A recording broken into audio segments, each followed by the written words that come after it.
आलेला आहे की छत्रपती शिवरायांची आणि टिपू सुलतान यांची तुलनाच होऊ शकत नाही. मात्र हर्षवर्धन सपकाळांनी आयतं कोलीत दिलंय भाजपला. तुलना करण्याचा प्रश्नच उद्भवत नाही. छत्रपती शिवाजी महाराज यांचं कार्य जे आहे हे अलौकिक आहे, अद्वितीय आहे आणि त्याचा सार्थ अभिमान आम्हाला आहे. मी जे वक्तव्य केलंच नाही ते वक्तव्य भारतीय जनता पक्ष गोबेल्स नीतीच्या माध्यमातून वारंवार माझ्या तोंडी घालण्याचा प्रयत्न करीत आहे. तुम्हाला या वक्तव्यामुळे काही धमक्याही आल्याचं तुम्ही मगाशी म्हटलंय. नेमकी काय पार्श्वभूमी आहे? धमक्या आल्या, तुम्ही संरक्षण मागणार? धमक्या ह्या व्यक्तिगत स्वरूपाच्या, सार्वजनिक स्वरूपाच्या आल्या. जीप छाटून 10 लाख रुपयेचं बक्षीस ठेवण्यापर्यंत देखील आता ही मजल गेलेली आहे. थोडक्यात देवेंद्र फडणवीसांना महाराष्ट्राचा तालिबान करायचा आहे. कारण संविधानाच्या राज्यात स्वराज्याच्या एकंदरीत विचारामध्ये अशा धमक्यांना कुठेही थारा नसतो.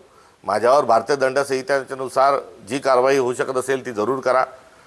याबद्दलही काही माझं दुमत असण्याचं काही कारण नाही. त्यामुळे धमक्या या इथं राहतात. महाराष्ट्राचं तालिबान देवेंद्र फडणवीसांना करायचं आहे आणि कुठे याच्या पलीकडेही बऱ्याचशा धमक्या येतात आहे. त्या काही आज सांगणं हे उचित होणार नाही. धमकीच्या अनुषंगाने काही कुटुंब पातळीवर देखील धमक्या झाल्या असं तुम्ही मगाशी बोलले, ते नेमकं काय?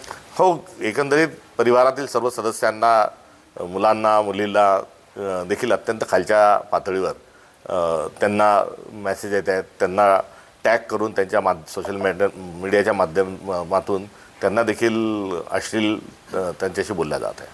10 लाखाचं बक्षीस जाहीर केलंय भाजपानं तुमची जीप छाटणार.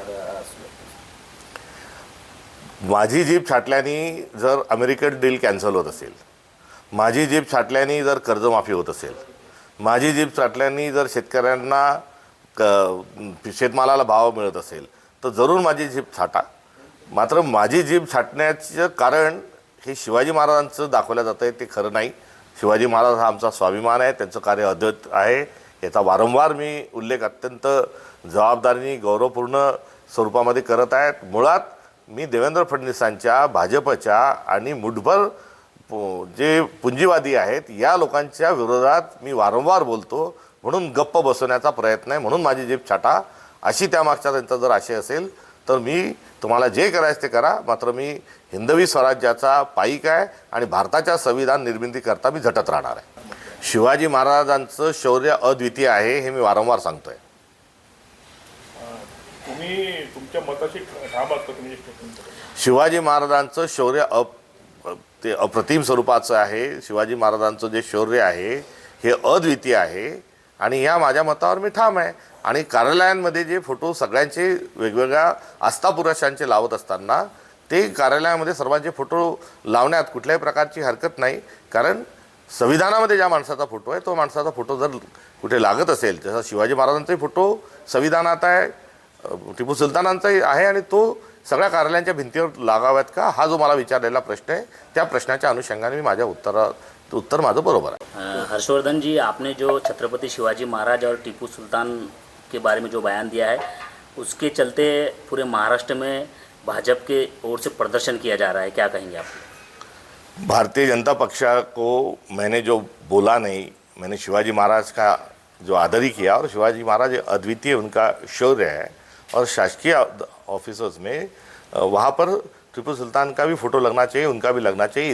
इस बयान को लेके तोड़ मड़ोड़ कर वो पेश कर रहे हैं. महाराष्ट्र में दंगे फैलाना ये उनकी राजनीति है. आपने कहा कि छत्रपति शिवाजी महाराज और टीपू सुल्तान एक समान है, ऐसी भाजपा कह रही है.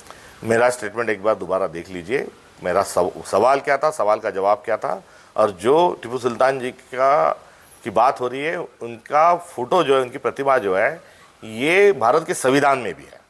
भाजपा की ओर से बयान आ रहा है कि आपकी जीप काटेंगे, जूते मारेंगे, इस पर क्या कहेंगे?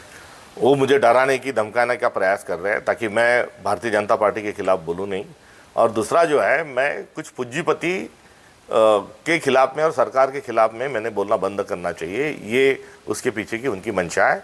मगर मैं संविधान को आगे लेके चलने वाला, शिव फुले अम्बेडकर के विचारों पे चलने वाला कार्यकर्ता हूँ. सीएम देवेंद्र फडणवीस ने कहा है कि आपने जो बयान दिया है उस पर आप माफ़ी मांगे, आप मांगेंगे माफ़ी? मेरा स्टेटमेंट जो है उसमें माफ़ी मांगने जैसा क्या है ये पहले वो बताए. मैंने शिवाजी महाराज का आदर्श टीपू सुल्तान ने लिया, ये मेरे बयान में पीछे लेना चाहिए. कि हिंदवी स्वराज्य के संस्थापक है उस पर बोलना चाहिए, तो पहले क्या बोलना चाहिए तो बोलो. और जो फोटो जो है वो साथ लगना चाहिए। इस पर जो बयान है उस पर आप पहले बोलो, पीछे लेना है ना, क्या पीछे लेना है। आपको और आपके परिवार को भी धमकी आ रही है ऐसी बात से?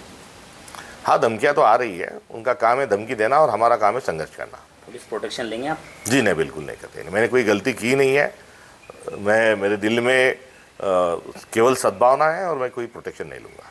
आपके बयान से पूरे महाराष्ट्र में माहौल है प्रदर्शन का। कल भी पूना में पथराव किया गया है, क्या कहेंगे? महाराष्ट्र का तालिबान देवेंद्र फडणवीस को करना है, लॉ एंड ऑर्डर की कोई व्यवस्था नहीं, इसलिए हर तालिबानी जो कृत्य है वो भारतीय जनता पार्टी पुरी जोरों शोर से कर रही है। हे महाराष्ट्रातला विषारी जो प्रचार आहे, कसे लोक या महाराष्ट्रामध्ये, याचं हे अत्यंत बोलकं स्वरूपाचं उदाहरण आहे। आपण सर्वांनी गुण्यागोविंदाने या देशात राहावं ही असणारी मूलभूत जी आपल्याकडून असणारी नागरिक म्हणून अपेक्षा आहे, त्या अपेक्षेच्या ला तडा देण्याचं काम हे भारतीय जनता पक्षाच्या माध्यमातून मोठ्या प्रमाणावर होत आहे। भारताचं संविधान त्यांना मान्य नसल्याचं ते एक घोतक आहे, एक प्रमाण आहे। त्यांना मला म्हणायचं आहे की ही वसुंधरा आहे, ज्ञानेश्वर महाराजांनी आता विश्वात्मके देवे ही केलेली प्रार्थना माझ्यासारख्या एका आध्यात्मिक प्रेरणा म्हणून ही प्रार्थना माझ्यासाठी शिरसावंद आहे। त्यांनी पसायदानाचं अनुसरण करावं एवढंच मी म्हणेल। आणि वेगवेगळ्या शास्त्रज्ञांनी, वेगवेगळ्या जाती धर्माच्या शास्त्रज्ञांनी वेगवेगळे शोध लावलेले आहेत। आपण जेव्हा आजारी पडतो तेव्हा घेत असलेलं इंजेक्शन हे कोणत्या जाती धर्माच्या माणसाने त्याचा शोध लावला आहे, त्याचा पेटेंट कोणाजवळ आहे हे न बघता आपण दवाखान्यामध्ये औषधी घेतो। अनेक वस्तू आपल्याला वापरत असताना तिथे अनेकांची पाठ लागते। साखर आपल्या चहाच्या कपात येते तर तिथे 100दा वेगवेगळ्या हमालांची पाठ लागते, तेव्हा ती वस्तू आपल्या घरात येते।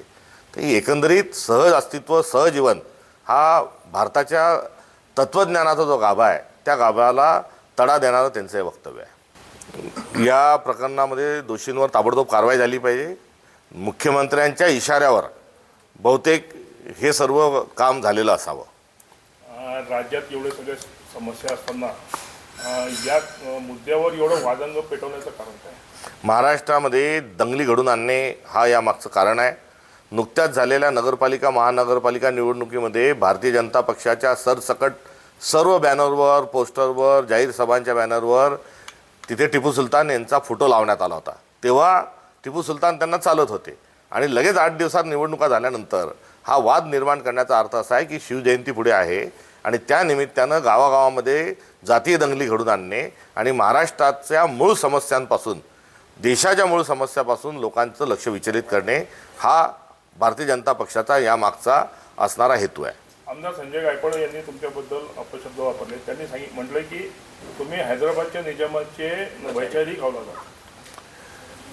जोंधळ्याचा खेळ करण्यात ते पारंगत आहेत आणि वाघ्या मुरळीचा जो कला आहे ती त्यांच्याजवळ अवगत असल्यामुळे त्यांना अशा स्वरूपाचे अनेक जे वक्तव्य ते वारंवार करतात। त्यांना सर्वच लोकांनी त्यांना वाचाळवीर ही पदवी दिलेली आहे, त्या अनुषंगानं ते त्यांचं काम करत असतात। भारतीय जनता पक्षाने महाराष्ट्राचा तालिबान करण्याच्या अनुषंगानं, दंगे घडून आणण्याच्या अनुषंगानं कालचं एकंदरीत त्यांनी हे कालचा सर्व त्यांचा प्रयत्न होता।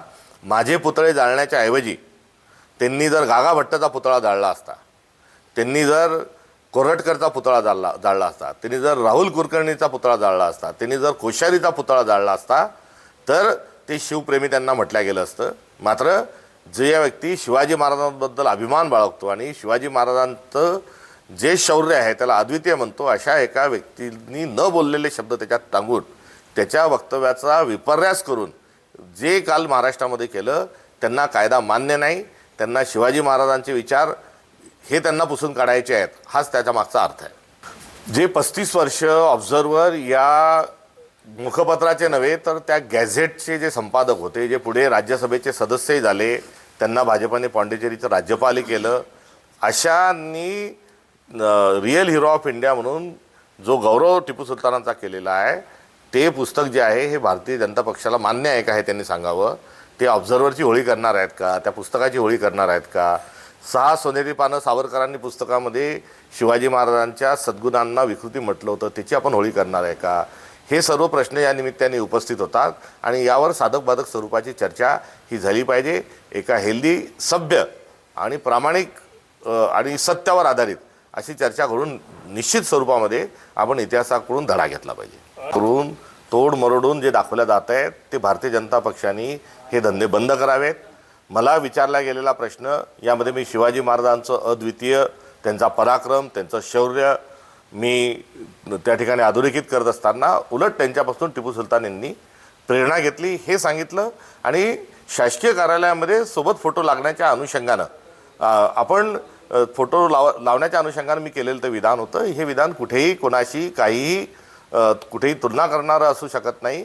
हे आपापल्या ठिकाणी आपापल्या कार्यकाळामधले सगळे जे महामानव आहेत यांच्या सर्व अनुयायांनी, या आस्था पुरुषांच्या भारतामध्ये, महाराष्ट्रामध्ये, गावागावांमध्ये गुण्यागोविंदान राहावं, कुठेही जातीवर धर्मावर वाद होऊ नये या पार्श्वभूमीवर माझं केलेलं हे वक्तव्य होतं. आणि या वक्तव्याला जातीय रंग देऊन महाराष्ट्रामध्ये दंगल पेटवण्याचं काम हे देवेंद्र फडणवीस करत आहेत. तातडीने त्या परिवाराच्या ज्या सर्व समस्या आहेत त्या जाणून घेतल्या पाहिजे आणि त्यांना मदत तिचा हात पुढे केला पाहिजे. या संदर्भात आम्ही देखील काँग्रेस पक्ष म्हणून जरूर त्यांच्या परिवाराशी संपर्क साधू.